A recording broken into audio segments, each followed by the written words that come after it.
Assalamualaikum dear students, I am Kadir Ahmed from Noor School and College, your mathematics teacher. हमने dear students पढ़ा था absolute value का topic. मुकम्मल topic इसलिए पढ़ाया था ताकि आपकी बेस बन जाए। मैं उसको क्विकली ज़रा जो है वो आपके लिए रिवाइज़ कर लेता हूँ। हमने ये पढ़ा था कि ये एक्स एक्सिस है और ये जो वर्टिकल लाइन है वाई एक्सिस है। एक्स एक्सिस को हमने कहा था कि अगर कम्प्लेक्स प्लेन बना रहे हैं तो एक्स एक्सिस जो है वो रियल एक्सिस कहलाएगा। और भाई रियल एक्सिस क्यों कहलाएगा? रियल एक्सिस इसलिए कहलाएगा कि हम रियल नंबर को एक्स एक्सिस पे रिप्रेजेंट करेंगे। और वाई एक्सिस को इमेजिनरी एक्सिस कहा था, ये इमेजिनरी एक्सिस है। और इमेजिनरी एक्सिस क्यों कहा था कि इमेजिनरी नंबर जो है एलॉन्ग वाई एक्सिस, आपने एलॉन्ग वाई एक्सिस जो है इमेजिनरी नंबर को रिप्रेजेंट करना है। छोटी सी एग्जांपल ले लेते हैं। लेट्स से कि हमारे पास z है, वो है a प्लस b आयोटा है, कोई भी कम्प्लेक्स नंबर है। और यहाँ से a यूनिट फॉर एग्ज़ाम्पल ये 3 है और जो 1 2 3 और 4 ये a और b है, ये पॉइंट a और b है, ये मैंने ले लिया। अब जो इसकी जो पोजीशन है, एक तो ये है कि हम 3 पॉइंट इधर से जा रहे हैं और 4 पॉइंट इधर, ये भी इसकी लोकेशन को रिप्रेजेंट करता है कि कम्प्लेक्स प्लेन में कोई नंबर कहाँ पे है। अब अगर हम इसका ओरिजिन से डिस्टेंस फाइंड कर लें तो ये दूसरा तरीका है, क्योंकि यहाँ पे हमने एक पॉइंट को फिक्स कर लिया है।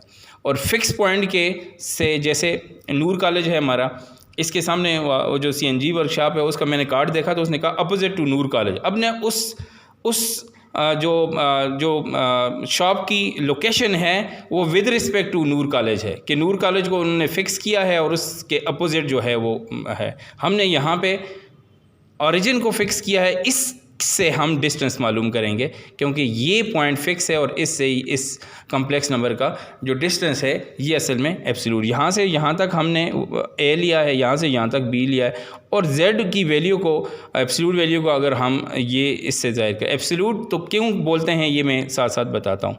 तो अब हमें पता है कि अकॉर्डिंग टू क्या है जी, पाइथागोरस थ्योरम क्या है, हाइपोटेन्यूज का स्क्वायर किसके बराबर होता है? बोलें, बेस के स्क्वायर के प्लस परपेंडिकुलर के स्क्वायर के। ये बात आपको पता है। अब यहाँ पे हाइपोटेन्यूज क्या है? 90 का एंगल तो ये बनता है। 90 के सामने हमेशा हाइपोटेन्यूज होता है, जैसे मस्जिद के सामने घर और घर के सामने मस्जिद। 90 के सामने हाइपोटेन्यूज और हाइपोटेन्यूज के सामने 90, ये हमेशा अपोजिट होंगे। यहाँ से बिल्कुल सामने तो हमारे पास ये z है, z का स्क्वायर हो जाएगा। बेस क्या है? बेस इसकी a है। परपेंडिकुलर क्या है? इसके b है, b का स्क्वायर हो जाएगा। अगर हम सिर्फ z मालूम करना चाहें तो हम दोनों साइड पे क्या करेंगे? दोनों साइड पे हम क्या करेंगे? स्क्वायर रूट ले लेंगे। ये मैंने इधर भी ले लिया, ये और ये कैंसिल हो जाएंगे। तो z की वैल्यू जो है वो under the root a square plus b square आ जाएगी। इसको मैं z एब्सोल्यूट, क्योंकि डिस्टेंस कभी नेगेटिव नहीं होता। एब्सोल्यूट का मतलब यही है, जब आप एब्सोल्यूट वैल्यू फाइंड करना चाहते हैं इट्स मीन कि आप किसी भी मतलब इसकी पॉजिटिव वैल्यू हम निकालना चाहते हैं, क्योंकि हमने पढ़ा कि 2 की एब्सोल्यूट वैल्यू 2 है और -2 की एब्सोल्यूट वैल्यू भी 2 है, क्योंकि 0 से डिस्टेंस दोनों का बराबर है। -2 का भी 2 है और +2 का भी 2 है। ये ज़हन में रखना। अब हम इस क्वेश्चन की स्टेप वाज़े कर लें। Step number 1 is you will separate real and imaginary part. और दूसरा स्टेप इसका क्या होगा? दूसरा स्टेप इसका ये होगा कि आपने वैल्यू पुट करनी है किस में? फार्मूला में। बस इसके बहुत सिंपल है, 2 स्टेप में क्वेश्चन होगा। First you will separate real number and imaginary number, और रियल एंड इमेजिनरी अलग करके you will put the value in this formula. ये a का स्क्वायर प्लस b का स्क्वायर, ये आपकी लिंकेज आ गई। लिंकेज से मुराद आपकी बेस आ गई कि क्वेश्चन में हमने रास्ता पता हो कि हमने किस रास्ते जाना है। कहानी भी पता चल गई कि यार उसमें रियल होगा, इमेजिनरी होगा, और रियल का स्क्वायर और इमेजिनरी के स्क्वायर का सम जो हम लेंगे उसका स्क्वायर रूट जो होगा, that will be the value of z from from this point, यानी कि ओरिजिन से लेके उस पॉइंट तक का डिस्टेंस असल में z कहलाता है। अब अगर ये वाली बात तो हो गई हमारी, अब क्वेश्चन नंबर हम जाते हैं क्वेश्चन नंबर किसकी तरफ, क्वेश्चन नंबर 2 की तरफ जाते हैं। क्वेश्चन नंबर 2 की तरफ अगर मैं जाऊं तो देखें क्वेश्चन नंबर 1 पे ले जाएंगे। अब क्या है, Z1 plus Z2 whole absolute, ये हमने फाइंड करना है। और Z1 क्या है, Z1 इज़ 1 प्लस 2 आयोटा है। Z2 क्या है, Z2 है मेरे पास क्या, 2 प्लस 3 आयोटा आ गया। अब ज़रा मेरी बात पे गौर करें, पढ़ कैसे रहा हूँ, Z1 plus Z2 whole absolute, यानी पहले Z1 प्लस Z2 मालूम करेंगे, होल एब्सोल्यूट मैंने बाद में पढ़ा, इसलिए जब हम फाइंड करेंगे तो उसकी तरतीब भी यही होगी, Z1 plus Z2 whole absolute, यानी Z1 प्लस Z2 पहले मालूम होगा फिर होल एब्सोल्यूट होगा। पहले हम Z1 प्लस Z2 मालूम करते हैं। Z1 की क्या वैल्यू है, ये वाली है 1 plus 2 iota plus 2 plus 3 iota. अब डियर स्टूडेंट ज़रा सोचें ना, हमने क्या किया था, अगर आपको याद हो तो क्या किया था डियर स्टूडेंट्स, हमने रियल पार्ट को रियल में ऐड किया था, ये इसकी तरफ दौड़ेगा, रियल की तरफ 3 हो गया, इमेजनरी के साथ ऐड होगा 5 आयोटा। ये हमने Z1 प्लस Z2 मालूम कर लिया। नाउ वी नो दैट कि अगर मैं Z1 प्लस Z2 की whole value absolute value find करूँगा तो ये भी आपके पास a के स्क्वायर प्लस b के स्क्वायर के बराबर होगा। इन अदर वर्ड्स आप ये भी तो लिख सकते हैं इसकी जगह कि रियल का स्क्वायर प्लस इमेजिनरी का स्क्वायर, स्क्वायर के सम के स्क्वायर रूट के बराबर होगा। अब कहाँ पहुँचे हम, हमें पता है, हम इसको इक्वेशन नंबर 1 का नाम दे देते हैं, इसको इक्वेशन नंबर 1 का नाम देते हैं। अब मैं पता क्या करता हूँ, comparing Z1 plus Z2 is equal to A plus B iota के साथ, विच क्या इम्प्लाइज करेगा कि A हमारे पास क्या है, A आपके पास यहाँ पे 3 है, B आपके पास क्या है, B इसके सामने देखें क्या है, B 5 है, तो ये वाली वैल्यूज़ मेरे बच्चे इसमें पुट कर लें तो क्या हो जाएगा, Z1 प्लस Z2, आपने पुटिंग वैल्यूज़ अपने वैल्यूज़ पुट कर ली तो अंडर द रूट आपके पास किसका स्क्वायर, 3 का स्क्वायर प्लस किसका स्क्वायर, 5 का स्क्वायर, क्या हो जाएगा, 3 3 ज़ार 9, पावर तो आपको ये बता रही है कि 3 2 टाइम्स मल्टीप्लाई होगा, 5 2 टाइम्स मल्टीप्लाई होगा, 5 2 टाइम्स मल्टीप्लाई हुआ तो 25 आ जाएगा। और Z1 plus Z2 whole absolute क्या हो जाएगा, अंडर रूट 34 हो जाएगा। अब ये बात मुझे नहीं पता कि ये सेंटीमीटर है कि मीटर है, हमने यूनिट का नाम देना है, क्योंकि ग्राफ में भी हमने 1 2 3 इस तरह 3 यूनिट अलॉन्ग एक्स एक्सिस किए। सिमिलरली जो हैं वो 2 यूनिट जो हैं, फॉर एग्जांपल 1 2, ये यूनिट हैं जितने वो जो ग्राफ में आपने स्क्वायर बने हुए देखें ना, दैट इज़ 1 यूनिट। अब अलॉन्ग द एक्स एक्सिस जाएंगे तो 1 2 3 एक स्क्वायर को आप जो काउंट करते जाएंगे ना, वो 1 यूनिट कहलाएगा। तो आई होप सो कि आपको बात समझ आ गई होगी। स्टेप 1 इज़ मैं यहाँ पे करता हूँ, you will add complex number. Step 2 क्या करेंगे, आपने रियल एंड इमेजिनरी सेपरेट करने हैं। स्टेप 3 क्या हो जाएगा, आपने वैल्यू पुट करनी है, फार्मूला वैल्यू पुट करनी है किस में, फार्मूला में। You will put the values of real number and imaginary number into formula. You have 3 step to solve this question, कि बड़ी आसानी के साथ हमने कर लिया कि 3 स्टेप में ये क्वेश्चन हो जाएगा। First we will add the complex number, second we will separate the real and imaginary number, and number 3 जो स्टेप होगा that is we will put the real number and imaginary number into formula to get the absolute value of Z1 and Z2। उम्मीद है आपको ये बात clear हो गई होगी। अब मैं क्वेश्चन नंबर 3 करता हूँ। क्वेश्चन नंबर 3 में मेरे पास क्या है? क्वेश्चन नंबर 3 में मेरे पास क्या है? क्वेश्चन नंबर 3 में मेरे पास है हमारे पास Z1 ओवर Z2 की आपने होल एब्सोल्यूट वैल्यू फाइंड करनी है। And what is Z1? और हमें पता है कि Z1 क्या है, वही वैल्यूज़ हैं जो पिछले क्वेश्चन की थी। और Z2 क्या है, वो है 2 + 3 आयोटा। सेम स्टेप होंगे इसके भी। उधर हमने पहले क्या किया था? उधर हमने पहले ऐड कर दिया था, इधर ज़ाहिर है पहले डिवाइड है तो पहले डिवाइड कर लेंगे। हम उसी स्टेप को इससे रिलेट करते हैं। उधर हमने चूँकि उधर एडिशन पहले थी, इधर डिवीजन पहले है, हम डिवीजन पहले करते हैं। तो Z1 ओवर Z2 क्या हो जाएगा? Z1 क्या है? 1 + 2 आयोटा है। और Z2 क्या है? ये है आपके पास 2 + 3 आयोटा। अब रिकॉल करें डिवीजन जो पीछे हमने की थी, क्या स्टेप किए थे? पहले हमने कॉन्जुगेट के साथ मल्टीप्लाई और डिवाइड किया था। अब मुझे बताएं कॉन्जुगेट क्या होता है? कॉन्जुगेट क्या था? हमने किसका साइन चेंज किया था? ज़रा ज़हन पे जोर डालें। हाँ, याद आ गया आपको। 2 - 3 आयोटा, पूरे उसमें आपने आयोटा को ढूंढ के उसका साइन चेंज करना है। बस मिडिल साइन चेंज करना है। ये प्लस है तो माइनस बनाना है, माइनस है तो प्लस बनाना है। दिस विल बी 2 - 3 आयोटा हो जाएगा। अब Z1 ओवर क्या हो जाएगा? Z1 ओवर Z2 क्या होगा?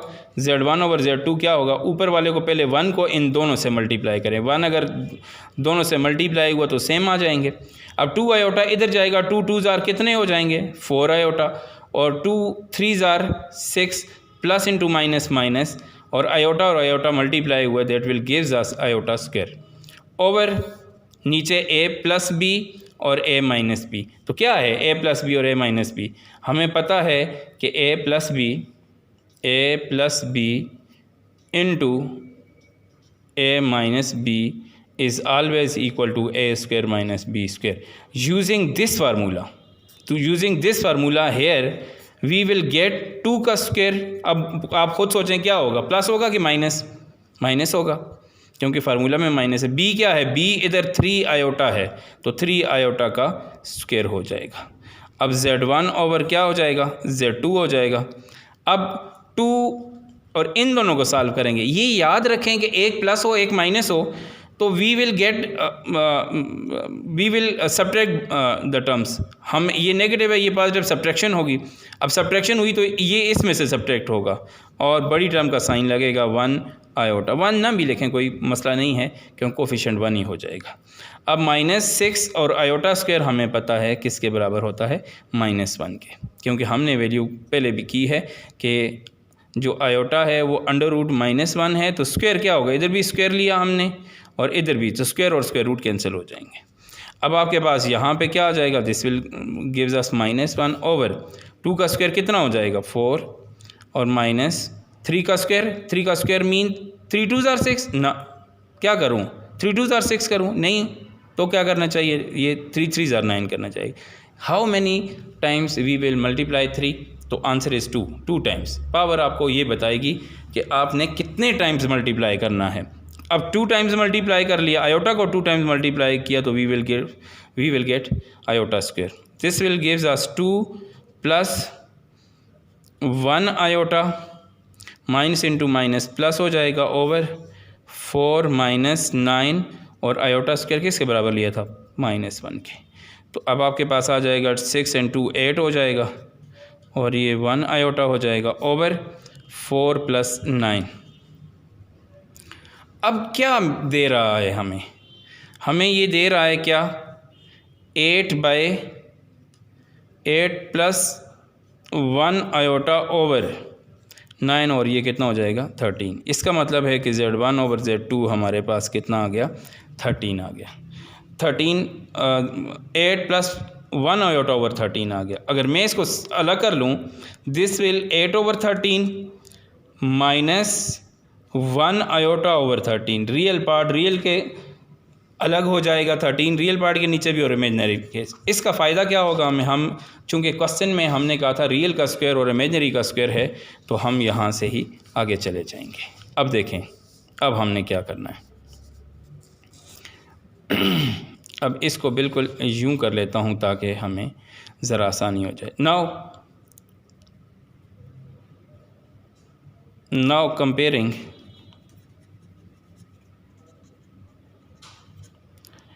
Z1 over Z2 a plus B iota, इसको इक्वेशन नंबर अगर 1 बोल दूँ, नाउ ये और तो कोई नहीं इक्वेशन 1 बोली, ये 1 हो जाएगी।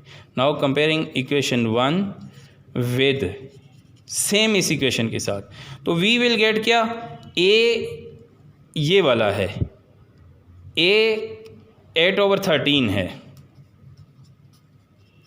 b क्या हो जाएगा, b इज़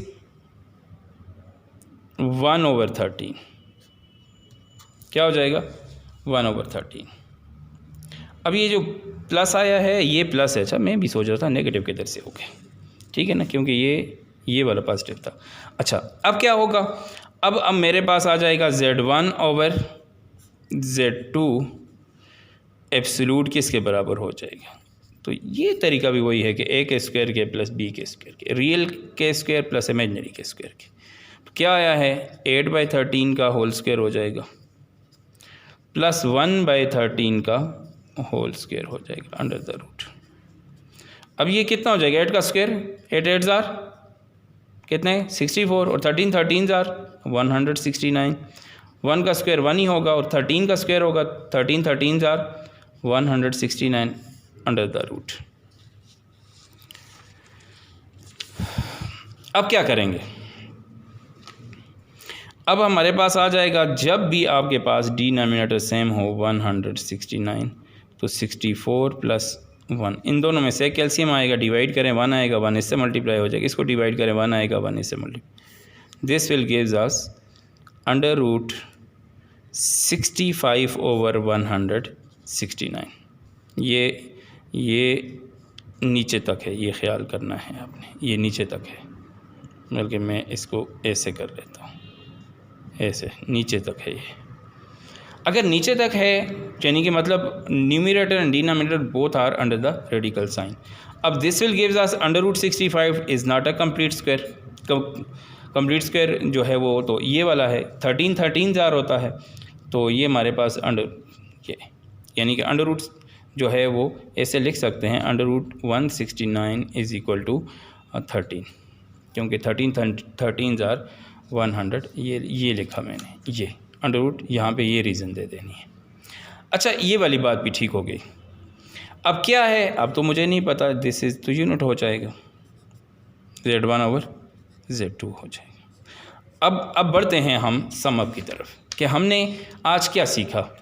आज हमने ये सीखा कि भाई जो Z एब्सोल्यूट है वो हमारे पास है हमेशा रियल के स्क्वायर प्लस इमेजनरी के स्क्वायर के।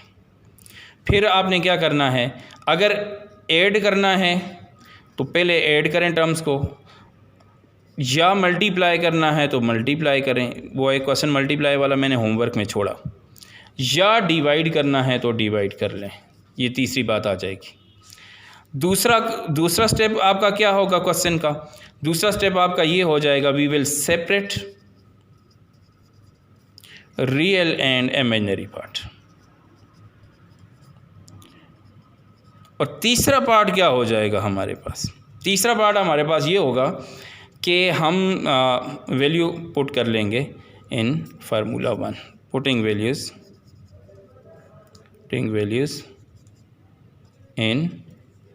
इन इक्वेशन 1 क्या है, 1 इज़ दिस, इसमें वैल्यू पुट करनी है। तो आई होप सो कि आपको 3 स्टेप समझ आ गए होंगे कि first we will add, multiply और subtract, then we will separate the real and imaginary part and then we will put the values, this is real, this is imaginary part, ये values आपने put करनी है। Homework आपका आज का क्या होगा डियर स्टूडेंट, होमवर्क होगा आपने क्वेश्चन नंबर 2 करना है। व्हाट इज़ क्वेश्चन नंबर 2, ये है Z1 और Z2 की whole absolute. Just follow these 3 steps and you will get answer. I hope so कि आज का लेक्चर आपको ज़्यादा अच्छा क्लियर हुआ होगा। कोई क्वेश्चन हो तो आपने आपने जो होमवर्क है वो मेरे व्हाट्सएप नंबर पे भेजना है, तो फिर आपको मैं चेक करके वापस कर दूँगा। बहुत शुक्रिया, अपना बहुत ख्याल रखिएगा।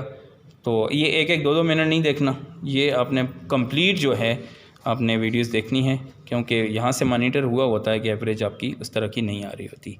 तो अपना बहुत ख्याल रखें, और जो है होमवर्क आपने मुझे विदिन 24 आवर्स आपने ये जो क्वेश्चन नंबर 2 है, बल्कि 1, 2, 3 ये तीनों ख़ुद सॉल्व करके मुझे पिक सेंड करनी है। बहुत शुक्रिया। अस्सलामु अलैकुम।